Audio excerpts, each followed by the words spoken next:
आणि जीवनातील प्रत्येक परिस्थिती, वस्तू आणि व्यक्तीला तो जसे आहे तसे पाहायला शिकतो. जीवनातील प्रत्येक परिस्थिती, व्यक्ती आणि वस्तूला तो स्वीकार करायला शिकतो.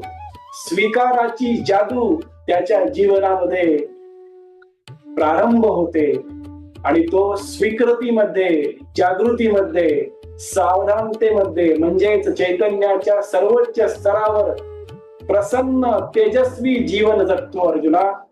असा हा तेजस्वी, तपस्वी, स्थिर, ज्ञानी, प्रतिभावान कर्मयोगी प्रत्येक क्षणी आनंदाच्या अवस्थेमध्ये असतो.